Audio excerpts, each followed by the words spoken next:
My favourite Greek yaya is joining me in the kitchen today.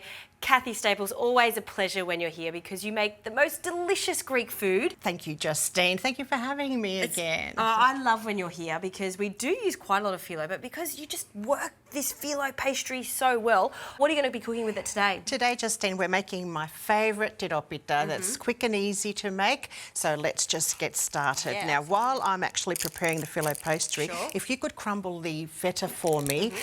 And we've opened up this packet of phyllo pastry. Now, the trick, of course, to phyllo, and we say it over and over again, but it's you've got to keep it moist. So to do that, we're going to add a damp towel on this. Yeah, because if you don't keep it moist, then It'll it's going dry to out. crumble and it won't be pliable. That's right. So I should ask, what is a tiropita? So a tiropita is a lovely phyllo pie that we make with phyllo pastry, whether you have ready-made or make your own, it doesn't matter. But it's that and using a variety of cheeses. Now, my favourite cheeses are always ricotta and feta, but you can use cassetti, which is a lovely sheep's and goat's milk cheese. You can use even tasty cheese here in Australia. You can use whatever cheese you want, to be honest. But that's what a tiropita, tiri in Greek means cheese. And could you add other ingredients to this? So have a base of the cheese that we have here and then add maybe zucchini? Correct, but you've got to cook them first before you add them to the same cheese mixture. Now this one here, we don't need to brush them thoroughly. What we're doing is we just drizzled the butter on top. After you've crumbled the feta, Justine, if you could just quickly add the ricotta into that mixture. And any eggs? And 3 eggs and then also the yogurt to finish off with, and then we've got our mixture ready. Okay.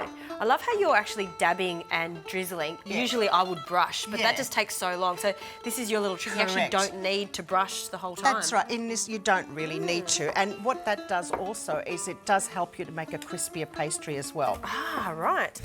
Ella, Justine, come on, Ella.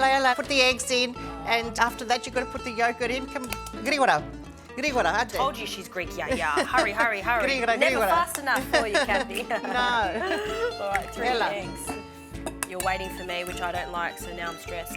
No. So I'm just going to break those up. We've got to add the yogurt to that now, because we've got to get ready. Okay. Grigora. Okay, yasu.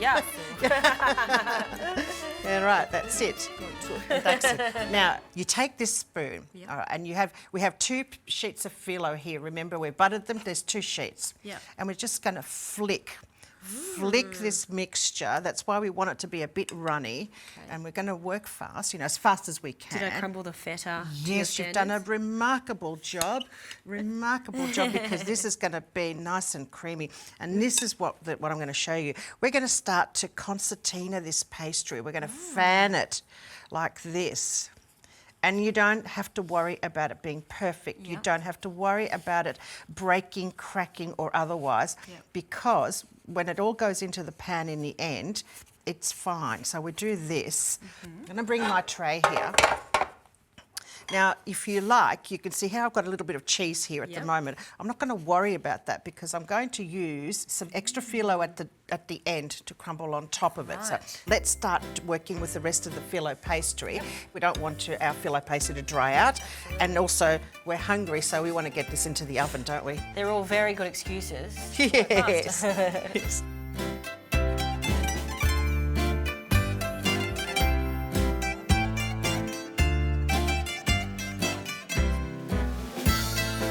We're going to finish off this, Justine, and this is the last one. We're going to pop it in the tray. Kathy, it looks fantastic. It's fanned, it's got those beautiful layers there, so you can tell that it's going to be super crispy when it comes out of the oven. And how pretty does this look already? It's beautiful, So we're going to finish off. We're not going to waste this butter. Whatever's left in here, we're going to quickly just drizzle the rest of the butter over the top. We don't need to be perfect. Sometimes I even do that. I love how you started with the... I start being perfect and then I just pour it in. Pour over the butter. That's why we love you.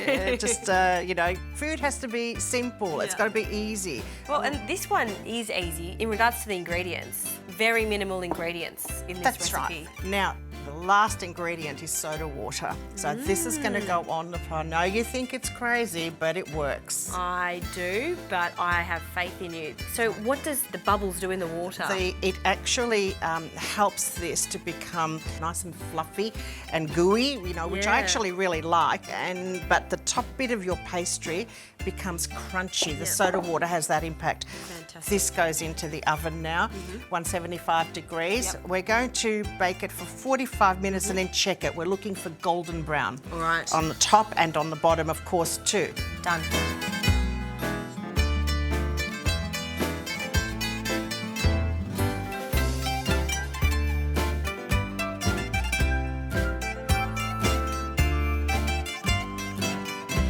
Kathy. This looks incredible. And it's crunchy on the top. Our tiropita is out of the oven, and can you hear that? Crunch, crunch, crunch, crunch, crunch. Sign of a good tiropita. So we're going to cut a piece now. The soda water worked, and I am going to try that. This is a recipe that I would absolutely do. Leave it in the tray, take it to a picnic. Correct. For my friends. That's exactly right. If it cools down as well, you can actually take it out of the tray and just put it in another box if you like. But yeah, this is really, really beautiful. Oh, look at that. Look at those The layers. layers. And it looks, you know what? As fluffy as clouds, and that's because you did add that soda water, the cheese, because it wasn't that much cheese, but because you did add the water, it combined together. Gets it all in, and it's so. And like I said, this is what I meant when I said it's cheesy, it's gooey, it's delicious. So I think we should not waste another moment and get stuck right into it. You know the way to my heart: cheese and butter. All right, I'm gonna go down this way. I just love the whole flakiness of it, and also the pattern. The pattern, it's beautiful. So, you know, Justine, this is what it's all about. This is simple food, simple ingredients that are put together to create something that is easy but nourishing as well. I've also learned a few techniques today, the concertina effect on the phyllo pastry, but also that water. It is so moist in the centre. It's divine. How do you say delicious in Greek? Nostimo and kaliorixi. Thank you. It's absolutely divine. I'm going in for seconds.